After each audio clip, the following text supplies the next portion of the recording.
detergent at Clear Anti-Dandruff Shampoo.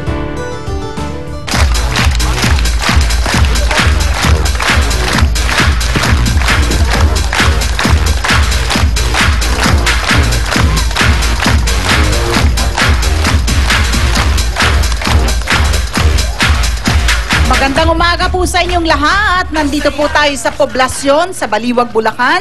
Kasama po natin ang mga Bulakenyo para sa ating Holy Wednesday special dito po sa Starbucks. Ngayong araw na ito, medyo lalaktawan po natin ang showbiz issues natin para bigyang daan ang mas mahabang oras para dun sa ating paksang tatalakayin at kasama natin ang taong bayan.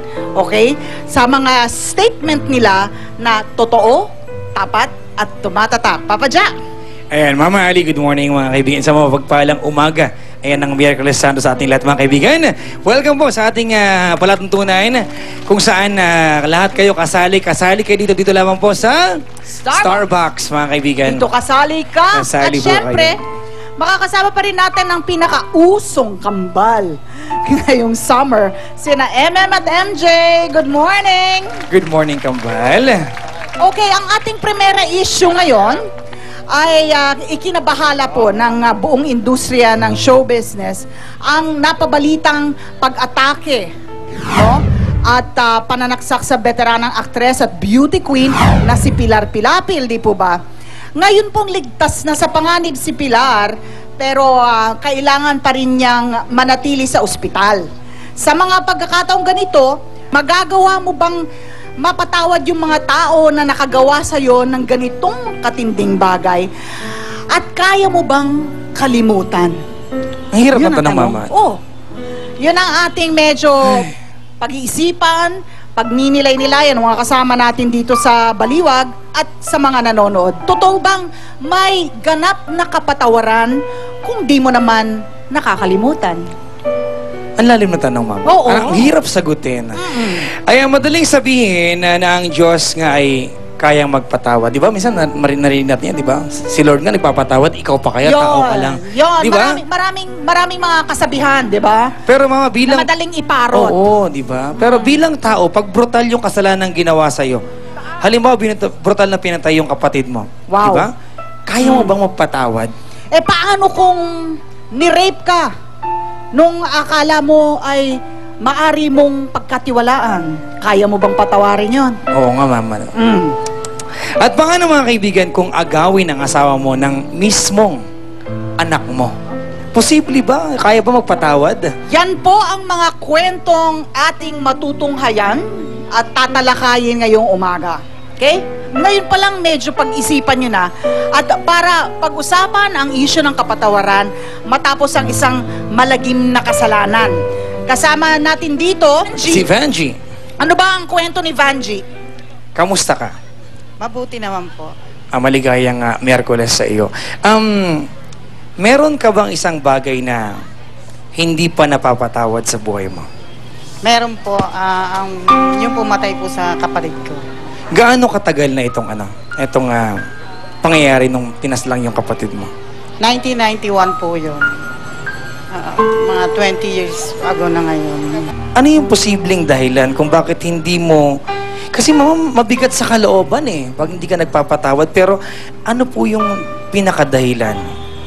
Ang dahilan ko po dahil sa nawala ang kuya ko, dahil siya lang po ang aking best friend, kapatid ko pa, pero best friend ko pa po siya.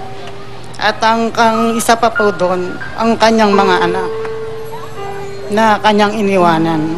Vanji, matanong ko lang. Yung sakit nung malaman mo na pinatay yung kapatid mo, matapos ang 20 taon, ano yung pagkakaiba ng sakit na nararamdaman mo noon sa ngayon? Ang pagkakaiba po noon, nung bago, siyempre nananatili yung galit mo sa kanya. Pero lumilipas, parang pinapasa Diyos na lang namin. Unti-unti, parang nakakalimutan na namin na yun nangyari sa kapatid ko. Mapapatawad namin kung papapatawad. Pero pag naalala namin, siyempre masakit. Masakit sa amin.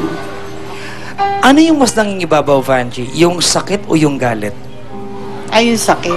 Tsaka may konting galit pero ang mas maano yung sakit na pagkawala niya. Ang tanong ko dyan, Vanji, ang iniisip ko kasi, kaya walang kapatawaran kasi wala pang hustisya. Oo. Tama ba yun? Oo. Tama yun. Wala pang So, justisya ang kapatid. doon sa marami na biktima ng krimen, ng mga pinatay, sinaktan, ni-rape, kung walang hustisya, tama bang sabihin na Walang- mahirap magpatawad? Opo. Tama po yun. Pero tama rin bang sabihin na yung, di ba may kasabihan, time heals all wounds. So sa paglipas po ng 20 taon, mas madali na bang tanggapin na wala na yung best friend at kapatid mo? Siguro po, dahil sa minsan may nangangaral din sa amin na ano pang magagawa natin, wala na, ipasa Diyos na lang natin. Yun po, parang unti-unti rin po na parang gusto rin na namin magpatawad. Maraming salamat, Vanji. Balikan ka namin mamaya. Ayan, mamabasahin natin yung mga placards na meron tayo ngayon. Alam mo, binasa ko ang ilan sa mga placards na dito, iisa po ang tono. Iisa po ang tono ng oo. Mari magkaroon ng ganap na kapatawaran at makakalimot sila dahil kung ang Diyos nakapagpapatawad, ako pa kaya na tao lang, iisa po ang himig ng mga nagsagot po ng oo. Mamaya po makakasama din natin ang isang ina na inagawan po ng asawa niya, inagaw yung kanyang asawa ng sarili po niyang anak. At nandito po yung anak na umagaw sa asawa. Marami po akong itatanong sa kanya and I'm sure sasamahan niyo ako sa pagbabalik ng Starbucks.